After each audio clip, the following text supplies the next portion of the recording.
दोस्तों नमस्कार। रजा ग्राफिया में आपका स्वागत है।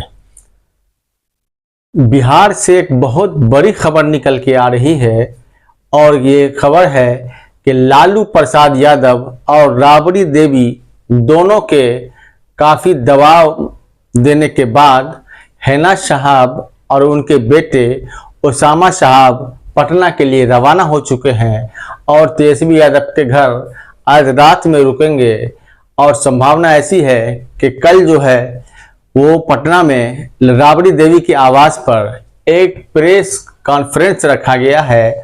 उस प्रेस कॉन्फ्रेंस में डॉक्टर मोहम्मद शहाबुद्दीन साहब के साहिबजादे उसामा साहब आरजेडी का दामन थाम सकते हैं या थाम लेंगे, लेकिन हैना साहब भी उसी प्रेस कॉन्फ्रेंस में मौजूद होगी।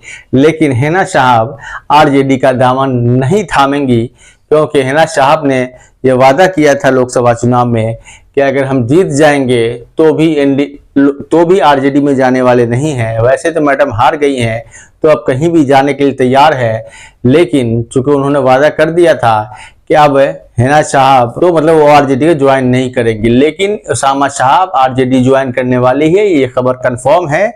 और कल सुबह जब प्रेस कॉन्फ्रेंस होगा उसी प्रेस कॉन्फ्रेंस में उसामा साहब आरजेडी का दामन थामेंगे, जिससे लालू परिवार को लग रहा है कि अगर शहाबुद्दीन साहब का परिवार आरजेडी का दामन थामता है तो पूरे बिहार के मुसलमान हैं जो आरजेडी से नाराज चल रहे हैं, आरजेडी से छिटक गए हैं, वो फिर से एक साथ आरजेडी का वोट दे देंगे और आरजेडी की सरकार बन जाएगी। और चूंकि अभी ऐन मौके पर वो शहाबुद्दीन परिवार को अपने इसमें आरजेडी में मिलाना चाह रहे हैं, इसलिए कि 4 विधानसभा में जो उपचुनाव होना है वहां पर जो है मुसलमानों की तादाद अच्छी खासी है और मुसलमान वोट के सहारे ही वहां पर हाथ जीत निश्चित होना है।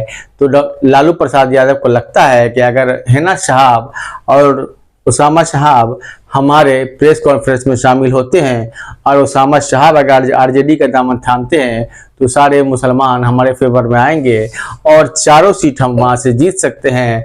और ये जन स्वराज जो मुसलमानों का दम भरने की दावा कर रही है, मुसलमानों को टिकट भी दिया है उन्होंने बेलागंज में, और मुसलमानों को लेकर हर जगह निश्चित भी है कि उसको वोट हमको मुसलमानों का मिलेगा, वो वोट नहीं मिल सकता, क्योंकि बिहार के मुसलमान जो नाराजगी इस बेसिस पर हुए हैं कि जो शहाबुद्दीन साहब का परिवार, जो शहाबुद्दीन साहब आरजेडी के संस्थापक सदस्य थे, आप देख लिए लिस्ट में 8 आदमी का नाम है, 8 में 4 मुसलमान हैं और 4 दूसरे समुदाय के हैं।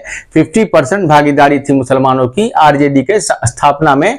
लेकिन जब लालू प्रसाद यादव चीफ मिनिस्टर बने तो धीरे धीरे मक्खी की तरह करके एक एक मुसलमानों को वहां से निकाल भगाया गया और मुसलमानों को छोड़ दिया गया। सिर्फ मुसलमानों को दरी बिछाने के लिए, टेंट लगाने के लिए और गुलामी करने के लिए, अपना चापलूसी करने के लिए रखा है।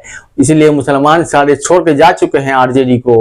और अगर कल देखिए संभावना ऐसी है, सारी मीडिया चैनल यही बता रहे हैं कि कल सुबह उसामा साहब आरजेडी का दामन थामेंगे, लेकिन हैना साहब वहां पर मौजूद रहेंगी, वो नहीं थामेंगी। देखिए कल सुबह 10-11 बजे तक इंतजार कीजिए, इंतजार की घड़ी अब कम है।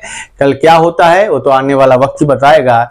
लेकिन ऐसे भी मुसलमान आरजेडी से बहुत ज्यादा खफा हैं और बिहार के मुसलमान भी ये चाहते हैं कि हैना साहब और उसामा साहब आरजेडी ज्वाइन न करे, उनकी दिली ख्वाहिश है। लेकिन अगर फिर भी करती हैं, आरजेडी में शामिल होती हैं हैना साहब और उसामा साहब, तो मुसलमानों को उनकी इज्जत रखने के लिए, उनका वकार बनाने के लिए आरजेडी को वोट देना पड़ेगा। लेकिन हम लोग भी जो हैना साहब के समर्थक हैं वो रिक्वेस्ट करते हैं कि मैडम हैना साहब आप आरजेडी का दामन मत थामिए, चूँकि शहाबुद्दीन साहब के साथ आरजेडी के लोगों ने, खासतौर से लालू परिवार ने जो विश्वासघात किया है, जो उनके सम्मान के साथ खिलवाड़ किया है, उससे समझौता मत कीजिए, ये आपसे रिक्वेस्ट है। दोस्तों ये कैसी लगी वीडियो आपको अपने कमेंट में राय जरूर दें।